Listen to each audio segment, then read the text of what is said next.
Ça y est, c'est l'heure de parler de Akimbo. Ouais. Bah ouais, On parce y qu'on est. l'a tous lu autour de la table. Moi, franchement, ça m'a frappé. Ouais. Honnêtement, quand j'ai lu le début, je me suis dit, wesh, c'est grossier de ouf. Mais pas grossier dans le sens. Moi, je kiffe, tu vois, quand il y a des insultes, quand il y a des machins et tout ça. Mais alors là, tu t'es lâché. Ouais. Vraiment, tu t'es lâché. Et moi, j'étais là, ah ouais, waouh, c'est. Moi, ça m'a C'est pas péchu. frappé tant que ça. Moi, non, mais parce qu'en fait, c'est quand tu découvres, parce que moi, je rentre dans ton univers. D'accord. Donc, du coup, je me dis, les personnages, tu vois, ils ont l'air cool, comme tu l'as dit. Bah voilà, tu vois, Nancy qui est grave attachante, qui est mignonne et tout, machin, tout ça. En fait, quand tu vois l'introduction d'Akimbo au tout début, rien que ça lâche des frérots, des wesh, tu vois, ah ouais, Mais c'est ça la que j'ai street. trop kiffé. Et j'ai kiffé C'est- aussi, ouais. mais c'est la street. Ouais, C'est c'est la la street. street. Ouais, j'ai trop aimé. En fait, aussi, ce que j'ai bien aimé, c'est le nombre d'anachronismes que tu as mis dans le manga. Donc, déjà, c'est ambiance western, ambiance tribu, tipi, etc. Ils ont tous des derniers iPhones. Moi, c'est ça qui m'a. Mais ouais, enfin, j'ai trouvé un peu le décalage super intéressant. Il y a une Et vibe, encore une fois, moi, la vibe hip-hop et tout, Mhm. enfin, c'est vraiment quelque chose qui me touche. Enfin, moi, en tout cas, c'est quelque chose qui Ok. me plaît beaucoup. Donc, Ouais, en fait, t'as mélangé beaucoup de styles. L'univers d'aujourd'hui avec la technologie, Ouais. qui est pour moi une grosse ref à Retour vers le futur 3. Mhm. Déjà de par ça. Après, on a parlé, il y avait Steel Ball Run aussi. Ouais. Du coup, il y a une vibe Shaman King un petit peu quand Ouais, même Shaman aussi, King, de ouais, ouf, hein, ouais, clairement. ouais. Et tu vois, la Mm. vibe smartphone, c'est exactement le même délire que le tournoi des chamans Oui, dans c'est ça, dans le Shaman King. Fight, C'est exactement ce que j'ai vu et j'ai kiffé. Mais au-delà de juste au-delà de juste faire la différence entre l'univers western et je ramène de la technologie, Mhm. c'est vraiment la situation après. Oui. Mhm. Tu vois, par exemple, chercher du wifi dans le désert et en trouver. Mm. Ou alors, je vais pas spoiler, mais il y a quelqu'un à un moment donné qui est en train de geeker et qui est, je crois, en train de streamer en même temps. Ouais, Ouais, Ça ouais. trop correspond pas du tout au marrant. personnage, tu vois. C'est des Mm. trucs comme ça qui sont vraiment originaux. en fait, et c'est qui- vraiment l'humour, quoi. c'est Ouais, ça, c'est en fait, vraiment ça c'est déclenche- de l'humour. ça Ouais. L'humour de déclenche situation. la réaction qui, pour moi, c'était. Je le dis comme ça, je fais. Hein? Ah bon? J'ai une question. Tu kiffes Dr. Slump ou pas? Je suis un mordu de Dr. Bah, Slump. ça se Ouais. sent. Ça se Ouais, sent je dans suis un mordu Akimbo. de- Ça se sent énormément que. Des trucs des scènes un peu absurdes. Et Je tout. te jure, Mm. je te jure, Harale, elle peut être à la place de Nancy, c'est la même. Hein. Ouais, C'est exactement Alors, la il y même. a Seb qui demande, je sais pas si c'est sur cette cover ou si c'est sur les précédentes qu'on a montrées, Mhm. mais il demande si c'est une ref au jeu Infamous. sais Je pas vois de C'était Dirty Cosmos. Dirty Ah, Cosmos, Cosmos, je pense. pardon, j'ai lu. Non, pour le coup, c'était vraiment dans l'univers de Dirty Cosmos. Là, pour le coup, c'était plus symbiote. Ok. Symbiote, Venom, genre un truc un peu organique, ce genre de choses. On va faire un peu un tour des personnages pour présenter les personnages Ouais, à ceux qui nous regardent. Et on a d'ailleurs voilà une photo. ouais. Alors en haut à gauche, alors j'ai plus son prénom, mais c'est lui qui cherchait le wifi, Ouais, Et c'est c'est Mikizi. Mikizi, ouais, Ouais, c'est ça, Mikizi, ouais. le méchant. Ouais. C'est un peu le. On a le droit de dire on n'a ça même pas fait le pitch du coup. Ouais, c'est vrai, on Oui, n'a c'est pas vrai, fait le oui, pitch. on n'a pas fait le Donc pitch. en gros, l'histoire, c'est la petite fille là, Nancy, qui va passer 24 heures avec Akimbo, sa star préférée, parce qu'elle a gagné un concours sur Internet. Et le truc, c'est que Akimbo fait du rap.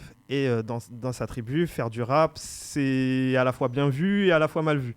Donc il y a des gens qui vont valider le fait qu'il fasse du hip-hop et d'autres qui disent il salit notre communauté avec son rap là, il fait du business avec et ça nous fout la honte un petit peu. Et donc Nancy, elle va être au milieu de tout ça. Donc elle est à fond dans Akimbo.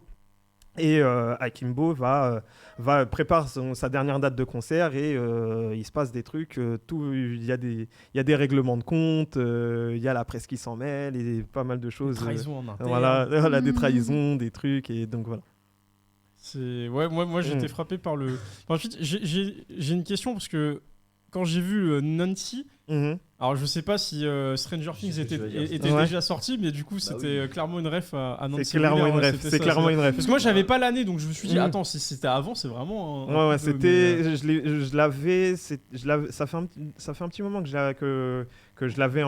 j'avais une idée de faire une allusion à Stranger Things, mais je me suis dit ouais, c'est comme Nancy, c'est une personne un peu confidentielle, tu vois, tu vas plus t'attarder sur les garçons, sur la petite bande et tout ça. Et donc Nancy, c'est vraiment la grande sœur, tu sais, un peu en retrait et tout. Et là, le fait que Stranger Things, la saison 4, elle est tout pété, ben forcément, là, les mecs, ah bah ouais, ok. Non, mais c'est bien d'avoir... C'est après... Il y a d'autres noms en référence. Ouais, il y a pas mal de... j'arrive pas à... Hugh Jackda. Non, franchement, en vrai, c'est...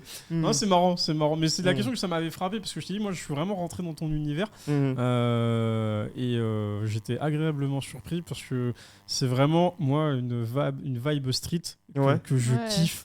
Et comme l'a dit Mick, après, il y a le côté hip-hop derrière, il y a beaucoup de références. Et en fait, je trouve que c'est frais. Après, le style, c'est on aime ou on n'aime pas, tu vois. Mais je trouve que c'est pas déroutant comme lecture. Et même au niveau des dessins, moi, je trouve ça vraiment propre. Tu sais bien marier les couleurs et tout. Moi, j'ai passé un bon moment à lire Akimbo. Ouais, c'est gentil. Voilà. Donc on continue sur la présentation des persos. Donc on a vu Mikizi justement qui est l'antagoniste principal justement de Akimbo. On a Nancy qui est la petite blonde avec ses AirPods là. Ensuite l'ours de tout à l'heure qui est Buju, qui est juste le manager de Akimbo. Et tu t'es inspiré de qui pour le design de l'ours? C'est une question que Luchisco m'a transmis par message. Ah alors, plus au niveau du caractère, c'est un très grand ami qu'on appelle Monsieur Shahid,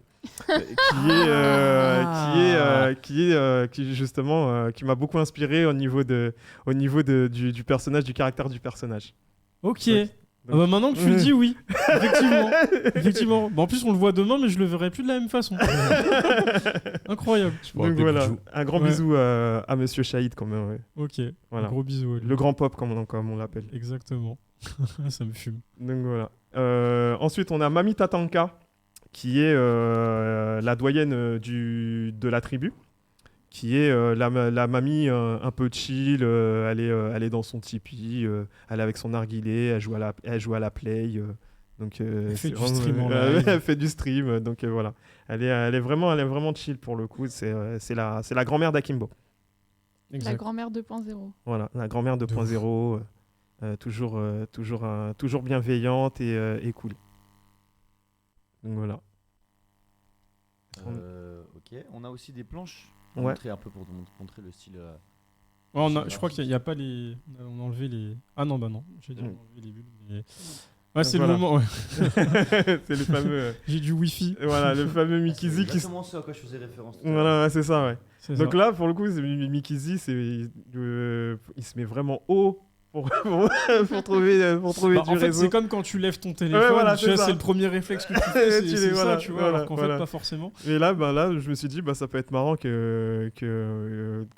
pour l'introduire, ce personnage-là, de le mettre, tu vois, toujours l'aigle est toujours majestueux, tu sais, posé sur un rocher, et là, il est là, posé.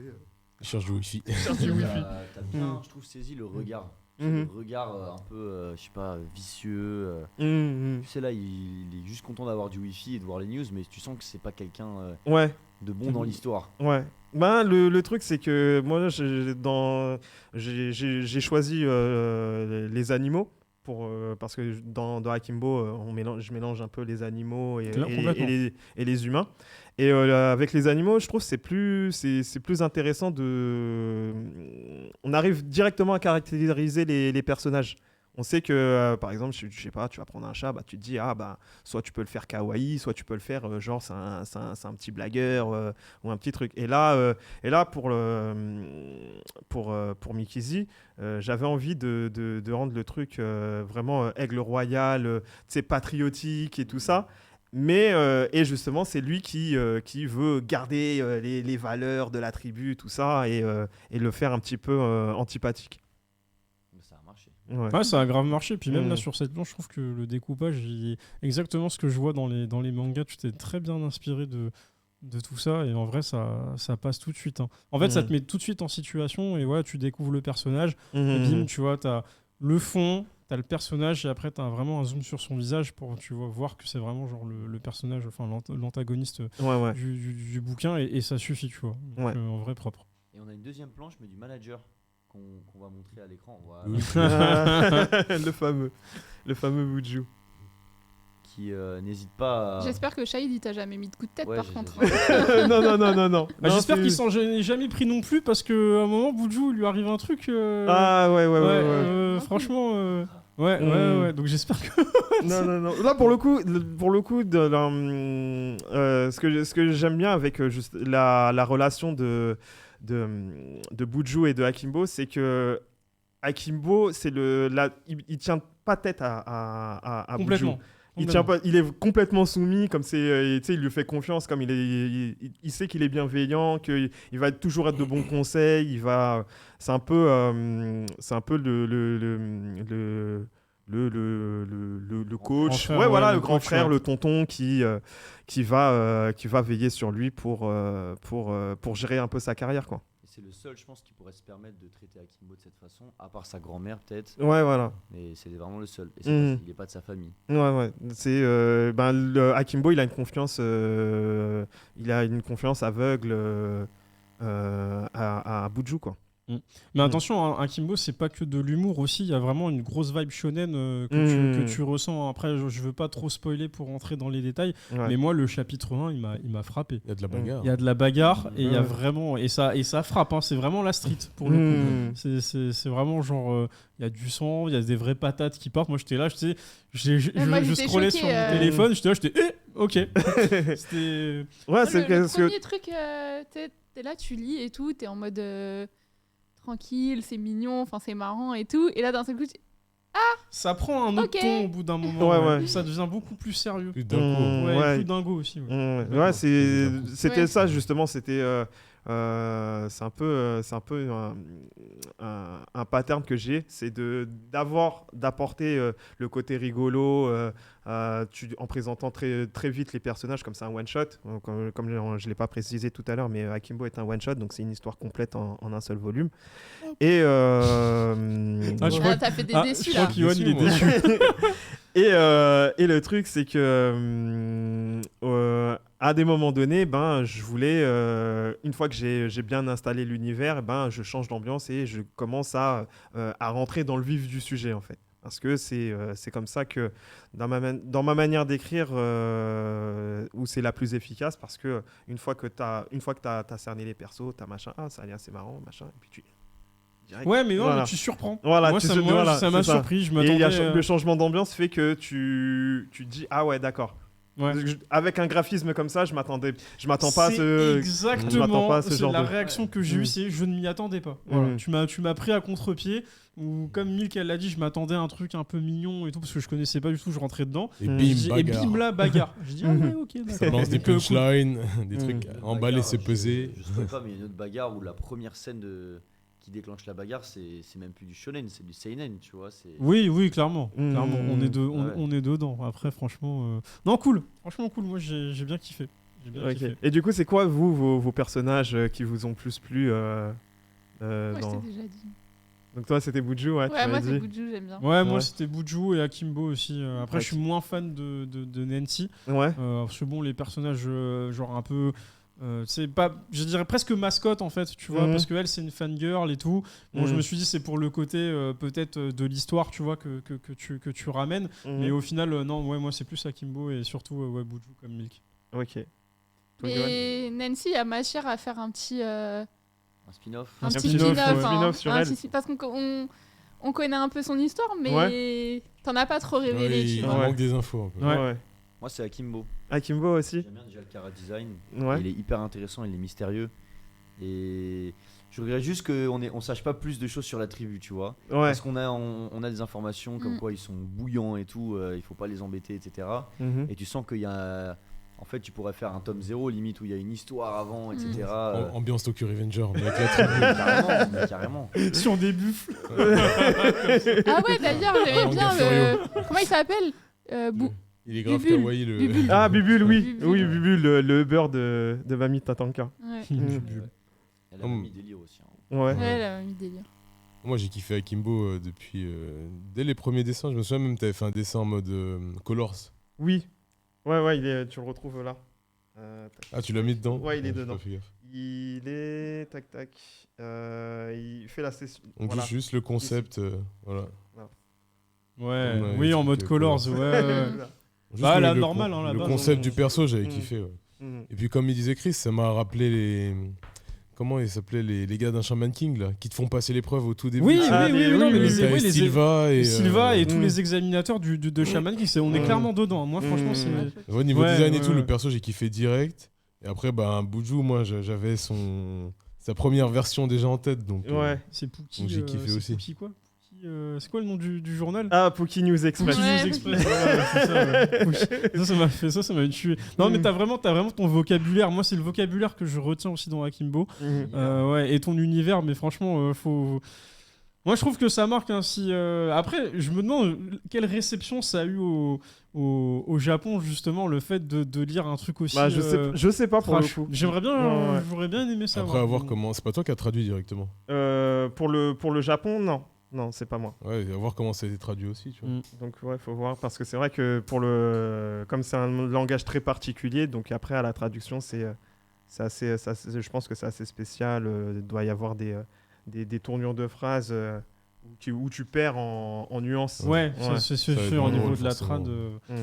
En tout cas, on peut vous afficher la cover, je crois, parce que nous on a le bouquin, mais du coup la cover d'Akimbo, parce que du coup on n'en parle pas assez, mais c'est bientôt disponible. Oui, c'est disponible à la Japan Expo jeudi prochain. Donc, donc voilà, j'avais fait une séance de dédicace. Je serai en dédicace non-stop sur le stand, donc n'hésitez pas à venir me voir au Hall 6. Donc je serai là-bas et en même temps, ce qui est cool, c'est que dans le manga, il y a une partie où j'ai mis pas mal d'artwork, donc tous mes travaux préparatoires à la fin, où, un peu comme Veil, où tu as les croquis, tu as les trucs et tout. Et à la toute fin, il y a une galerie fan art. Des poteaux. Du manga game, où pour le coup, j'ai voulu vraiment mettre en avant la scène française en termes de manga. Donc, parce qu'il y a eu une grosse participation sur Ulule. Ouais. Moi, franchement, je comprends. J'ai vu toute la force qu'on t'a donnée. Ouais. Là, on le voit. Ouais. Et ça. Enfin, moi, j'ai vu, je crois que tu avais même, je sais pas, de combien de pourcents tu as dépassé ton objectif. Là, j'ai fait de 193. J'avais demandé 5 000 euros à la base pour l'impression et je suis arrivé à presque à 10K. Ah ouais, non, c'est ouf. Mais c'est bien, c'est ouf, trop bien, franchement trop bien. C'est vraiment cool. Bravo pour les travaux.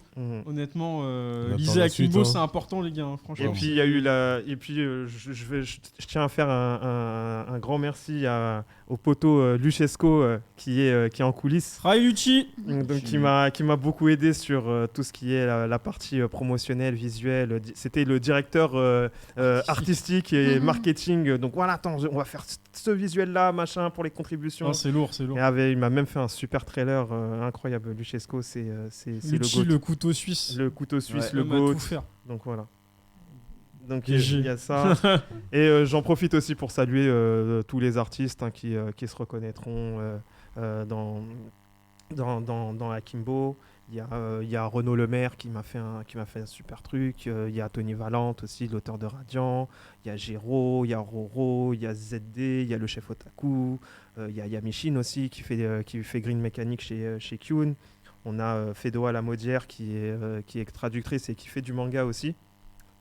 Qui m'a fait pas mal de trucs. Là, je suis en train de regarder. Tac, que j'oublie personne. Senshiro. Senshiro de Sweet Concrete, justement. Ouais. Okay. Donc voilà, il y a Ziad. Il y a du monde. Non, il y a du beau monde. Yohan aussi. Melphis.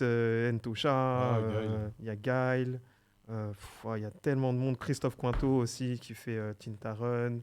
Il y a même le monsieur Ludwig de chez GAC qui m'a fait un super dessin. Oui, parce qu'il est chaud en dessin. Il dessine bien aussi. Il dessine bien, vraiment cool. Léger. Vraiment des super trucs. Tac, je regarde comme ça. Tac, il y a Katian aussi qui m'a fait un super truc. Il y a Camo. Il y a David Taco aussi qui fait pas mal de choses sur. Bref, il y a du monde. Il y a vraiment du monde. Bravo à toi en tout cas. Franchement, un grand merci à eux et un grand merci à vous tous. Mais c'est bien parce que tu as trouvé ton univers et je pense que ça y est. C'est celui-là, tu vois, qu'il te faut. T'es bien là-dessus. Ouais, mais en plus là, ce qui est cool, c'est que j'ai trouvé en fait mon format pour raconter des histoires. Partir sur un, tu vois, on va reparler de Jojo, mais partir sur un concept de multivers entre guillemets, c'est-à-dire un Jigitoverse, comme je peux l'appeler comme ça. Ouais. Et en gros, ce serait partir sur pareil, toujours de l'univers western rigolo, mais en abordant des thématiques différentes. Par exemple, là, le prochain que j'ai déjà en tête, ça va se passer dans un casino. Et on suivrait 3 personnages qui seraient addicts à quelque chose. Par exemple, on suivrait un personnage qui est addict au sexe, il y en aurait un qui est addict au jeu d'argent, et un autre qui va être addict à tout ce qui est l'influence, le pouvoir, le paraître, ce genre de choses. Et le casino serait en fait la centrale de toutes les addictions en fait. De la débauche. Ouais, voilà, c'est ça. Voilà, c'est ça. Un peu ça. Et en gros, on suivrait les 3 personnages à l'intérieur du casino, mais avec des addictions différentes, mais qui se retrouvent au même endroit. Ça va être un beau bordel. Connaissant Jiggy, il y aura un mais gars, ça restera rigolo. C'est sûr, il y aura genre un gars addict aux cornichons ou comme ça. Donc voilà. On va montrer une dernière fois la cover. Ouais. Et dire à tous allez à la Japan déjà juste pour avoir votre dédicace. On peut l'acheter encore ou pas ou alors pour l'instant je suis encore en train de faire les envois pour commencer à préparer les envois pour Ulule, donc les envois commenceront après la Japan Expo. Donc ceux qui peuvent venir pourront se procurer justement le tome sera dispo en vente libre et après je le mettrai en ligne direct. D'ici mi-août, je le mettrai en ligne sur ma boutique en ligne www.sanous.com.